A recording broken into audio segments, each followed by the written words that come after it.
The structure of the DNA molecule was discovered by two scientists, James Watson and Francis Crick, in 1955. Their discovery demonstrated that life was much more complex than anyone had previously envisioned. Himself a confirmed evolutionist, Francis Crick, who received a Nobel Prize for this discovery, came to confess that a structure like DNA could never have emerged by chance. Think of the cell as being a nanofactory, a factory where, on a very small scale, digital instructions are being used to make the components of the factory. Here we have the famous DNA double helix. You can see the two helical strands that are intertwined and wind around each other on the outside of the molecule. This is the material that stores all of our genetic information. In higher life forms, this will be the equivalent of something like a gigabyte of information stored in the molecules that form the individual chromosomes, all packed within the nucleus, which is a tiny fraction of the entire cell size. So what does DNA do? Well, the information in DNA ends up providing the information for sequencing the amino acids to make proteins. We have information in a one-dimensional form that provides the information for a three-dimensional form. If we attempt to write down the information in the DNA, this would take up approximately 1 million pages.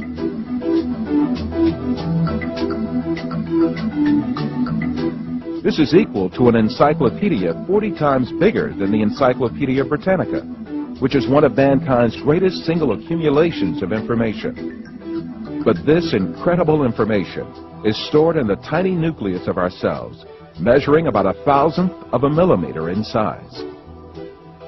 It is calculated that a DNA chain small enough to fill a teaspoon has the capacity to store all the information contained in all the books ever written.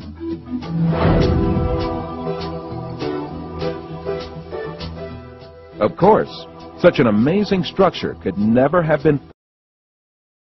The theory of evolution, which sees life as the result of mere coincidences and haphazard happenings, is helpless to explain anything in the face of the incredible complexity of DNA. The information that is stored in the DNA molecule is pointing back to a designing intelligence. Now, why do I say that? It has to do with what we know about the cause and effect structure of the world. Our local hero in Seattle, Bill Gates, says that DNA is like a software program, only much more complex than any we've ever created. And that's a very suggestive remark because we know that programs always come from programmers. And in fact, we know generally that information, whether it's in a computer program or a hieroglyphic inscription or in a headline in a newspaper or a block of text in a book, information always comes from an intelligent source. So when we find information in the DNA molecule, the most logical thing to conclude is that it, too, had an intelligent source. Now, Dr. Werner Gitt is an information specialist. Since we're talking about information, we'll go to an information specialist. He wrote a book called In the Beginning Was Information that you and I both love. And in his book he says this: a code system is always the result of a mental process. It requires an intelligent origin or inventor. It should be emphasized that matter as such is unable to generate any code. All experiences indicate that a thinking being voluntarily exercising his own free will, cognition, and creativity is required. Right. He goes on to say, there is no known law of nature, no known process, and no known sequence of events which can cause information to originate by itself in matter. Right. Now, do you realize what a serious problem that is for the evolutionists? It's a tremendously serious problem. Here's an information specialist saying that information never comes from naturalistic processes. It always requires intelligence. A living cell is comprised of thousands of tiny parts that work in harmony. To make a comparison, within the cell, there are power stations, high-tech factories, a complex data bank, huge storage systems, advanced refineries, and a seemingly conscious cell membrane that controls what enters and leaves the cell. In order for the cell to survive, all of these organelles have to exist at the same time.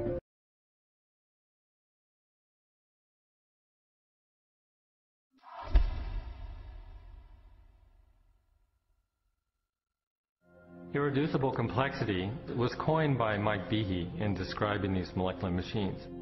Basically what it says is that you have multi-component parts to any given organelle or system in a cell, all of which are necessary for function. That is, if you remove one part, you lose function of that system.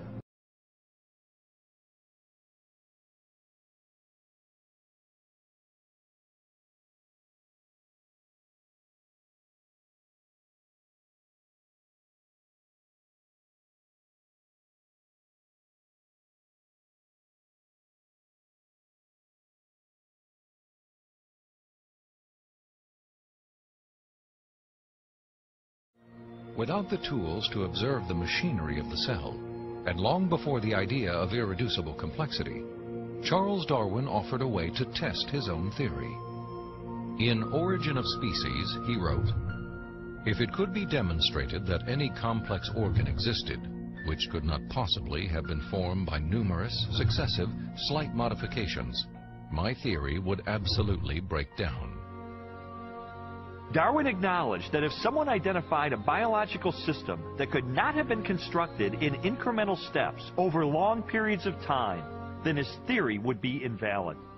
And what Michael Behe and others have discovered is the existence of biological machinery that cannot be explained away by Darwinian processes.